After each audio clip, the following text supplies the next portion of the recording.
What is good, everybody? We're back with another R6 mobile video here on the channel. As you read the title, today's video is going to be mainly just focused on me explaining and showing my R6 mobile settings for the 2026 year. I was going to actually hold off on this video until next month when the game comes out like globally, but I really sat down and thought about it. I was like, hold on a minute. When the game comes out globally, there might be entirely new settings. So what I'll do instead is I'll just make a video before that, just showcasing what settings I'm still using at the current moment. And honestly, there's been a couple of changes in terms of my layout and certain settings here and there since I've returned back to the game. And yeah, that's pretty much just it. Without further ado, let's just hop right into the settings. Okay, so starting us off, we have touch controls.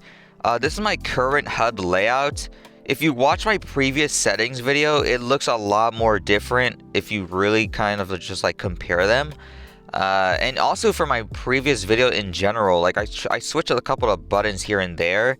And honestly, when I came back to the game, my HUD layout was completely reset. And I don't know if it's because I'm playing on a new device or if the game had an update while I was gone where they reset your layout. But I had to kind of just configure everything back to how I originally had it. And I kind of struggled at first, but we're back and getting used to the buttons and everything.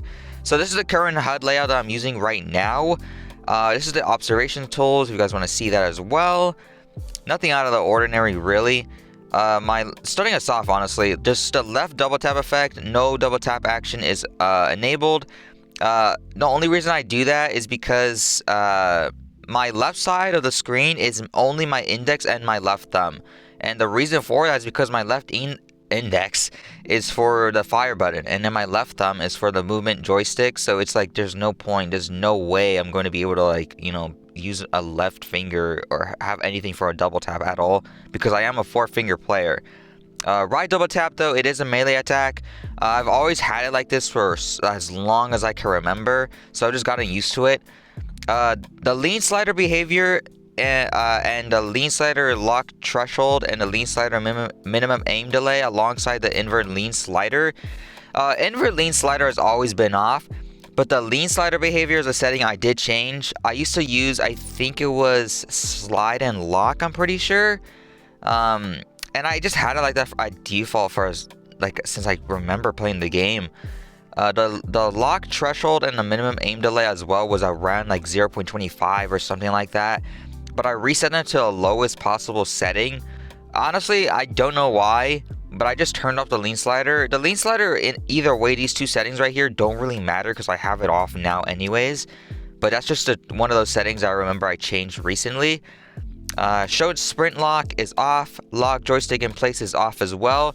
Honestly, I'm a player who doesn't like having his joystick in like one fixed position, and the reason for that is because I know for a fact the way I play, my left thumb is going to get placed in random positions. It's not going to be in one solid position, and I don't want to have a fixed joystick where I miss the joystick with my thumb and I end up losing a gunfight or losing a round in general because of that. I don't want that to happen, so I just have it moving around alongside my thumb at all times.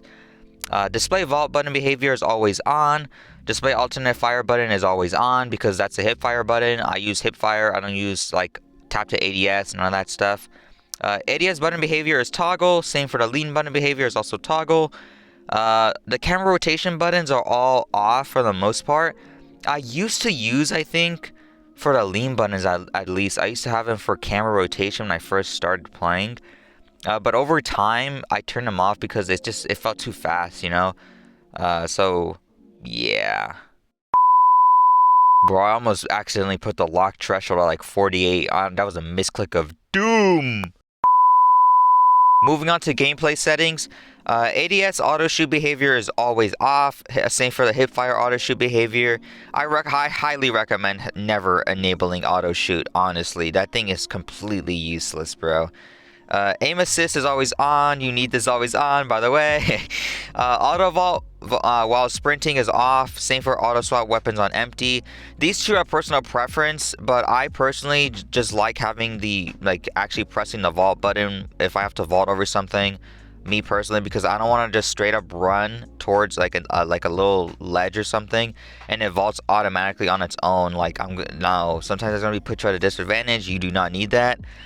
Lean input behavior is different. I used to run lean and enter ADS, especially if you watch my older videos, but once I came back to the game recently, for some reason the lean only felt a lot more responsive compared to lean and enter ADS, and now I'm just used to that, so I changed it to lean only.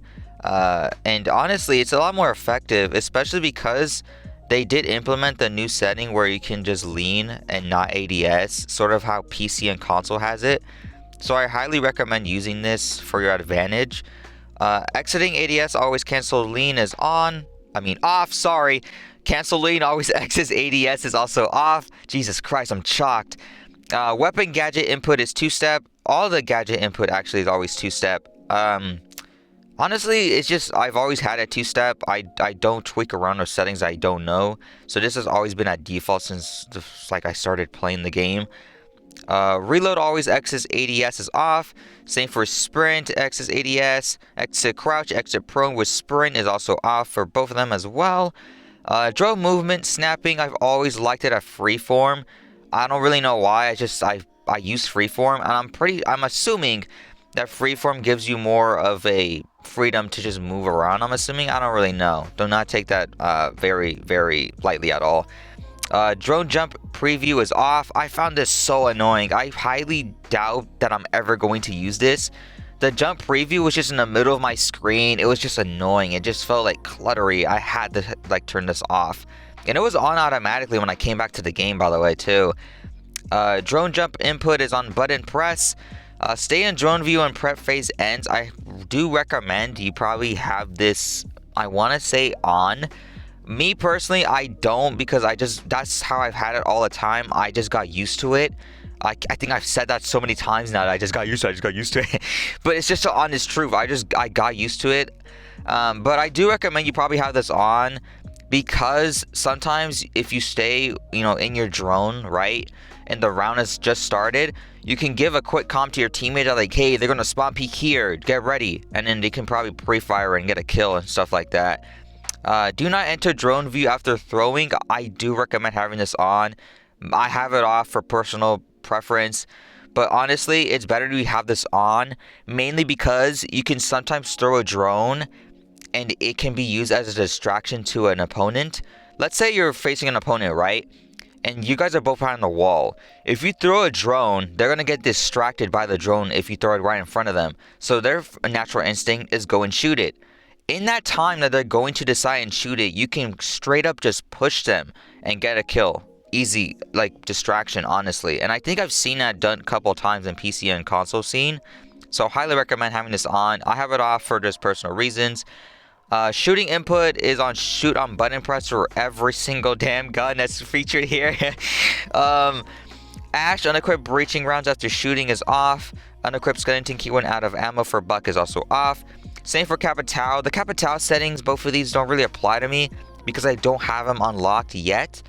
But for the Ash and Buck settings here, I honestly just have them on. I've always had it like that.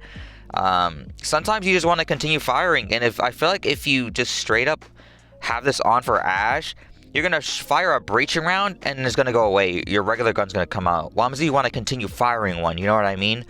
And then unequipped skeleton key out of ammo could probably be useful, but I don't really play Buck like that all the time, so it doesn't really matter for me.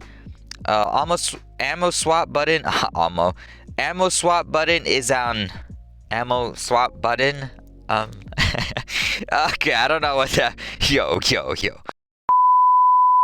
Caveira Silent Step X's ADS. I highly recommend having this off, because if you are ADS with Caveira and you have this on, once you apply that silent step, it's going to take you out of ADS. What happens if you're going to approach an opponent and you want to have your gun ADS'd and you put on silent step and it un-ADS's you and they swing you, you're cooked. So highly recommend having this off. Hibana unequipped X Kairos after shooting is off. And the Sledge unequipped breaching hammer after use, I highly recommend having this on for Sledge, because you don't want to get caught where you're using your breaching hammer and you breach open a wall and there's someone right in front of you and you're just holding your breaching hammer como pendejo. Like, nah, bro, you gotta have this on. You do not want to be put at a disadvantage like that, bro. Private match doesn't apply. Gyro controls as well does not apply, so we're gonna skip over gyroscope here. But we're going to be moving on to the section that everybody's always curious about, the good old sensitivity. My sensitivity has actually changed from the previous settings video, and that's mainly because it felt a little bit too fast for my liking when I came back. But it's not really that much of a change. It literally went down by maybe 0.5. Sensitivity. Horizontal touch sensitivity is at 0.65. Same for the vertical. This is what I mean. It's actually the ADS as well. These three settings for the sensitivity is what I mean that I changed, because if you watch my previous settings video, I had them at 0.7. But now it's at 0.65. I just reduced it by 0.5 mainly because, like I said, it felt fast, and I just reduced them by the 0.5 and it felt smooth as heck again. Camera drone horizontal and vertical has always been at 0.8 for as long as I can remember. Input smoothing as well is still at 0.05. Nothing much of that has changed. We are still using speed accel, and the touch speed acceleration multiplier and threshold is both at 1. I used fixed speed, fun fact by the way, when I came back recently, I used fixed speed and my aim felt consistent, but at some point it just felt too slow and I was like, yeah, no, I can't. I gotta go back to my default, and I mean, here we are again. Speed accel never fails me, bro. Controller doesn't really apply. Oh my god, I haven't done the controller video in months. That was a pain to actually record though, I won't lie. That was actually pain, and I don't think it saved my settings either. GG, bro. Language is set at both at English. Audio, master volume is always at max as possible. Same for the sound effect. I highly recommend having master and sound effect always at max, because in a game like Rainbow Six Siege, you need sound cues, you need to hear them. Having an advantage over sound is legendary in this types of game. Music volume is at 0. I don't need that thing blasting in my ear mid-round or after a round. I'm good, bro. Menu sound effect 0.25, that's personal preference. Announcer dialogue volume is at 0.65, that's personal preference as well. Operator dialogue volume though, I do recommend having it at least minimum at a 0.6 or above. 0.6 is the minimum, but it's always better to have it higher than a 0.6. I personally just use 0.65, and the reason for that is because operator dialogue volume, it's let's say you don't see an enemy, right, and you're just aiming ADS. Sometimes your operator is going to say enemy spotted. You don't see them, but your operator lets you know that there's somebody right there. So it's a big advantage that you can be ready for a gunfight at any time. So highly recommend having it higher than a 0.6. You want to hear the sound cue whenever it applies, so highly recommend having this at least at a max, even maximum maybe if you really want to. Audio mix is at headphones because I use headphones. Shout out to the Razer Blackshark V2X. They never failed me. Razer, sponsor me, please. Enable ally and enemy status sounds is on. Same for the voice chat is also enabled. But the voice chat is really weird in this game, I'm not gonna lie. And the reason I'm saying that is because sometimes, even with the lowest setting, you can see my incoming voice chat volume is at 0.01. I'm not gonna lie though, mid-round when someone speaks in VC, this thing is still super loud. And it's loud in my ears, but if I'm recording, the mic volume for that person is so low in the video. So it's so odd. But honestly, I just keep it at 0.01 when I'm not recording, only because it's just so, I'm telling you, it's super loud for me. But if I'm recording, I'll probably put it at a 1 or 1.5, something along those lines. Outgoing voice chat volume though for me is at 0.45. I honestly don't know if it's too loud this or too low. I don't know. I just keep it at 0.45 honestly. Moving on to graphics, I use medium graphics, but frame rate, like I said, I have it at max at 60. Hopefully when the game comes out globally, we're gonna have maybe a max of 90 or 120 even. Hopefully, we are crossing our fingers for that. My FOV actually changed. If you watch my previous video, my field of view for the operators was at 65, and I think my camera and drone FOV was at a 75. But recently when I came back, I just put the camera and drone FOV at a max because I want to see my surroundings when I'm using a drone. But my FOV, actually, I was like, dude, 65 feels too cramped up. I gotta change this. And it really did feel cramped up from what I remember. So I kind of tested 90 FOV. And that in my previous video recently, that's the one I used. I used the 90 FOV. And it felt fine, but it just felt like the enemies were a little bit too far for my liking sometimes in terms of like visual. So I tested out 70. It was all right, but I just needed something a little bit more of a top, like just give me a little bit more of a notch. I tested 75 and it feels spectacular. So now it's at a 75. Anti-aliasing, anti-aliasing, whatever this thing is pronounced, I always have this off for like every video game I play. Same for bloom is also off. My graphic style is neutral and display gore is at a default. Moving on to accessibility, subtitles are off. My operator tips are also off.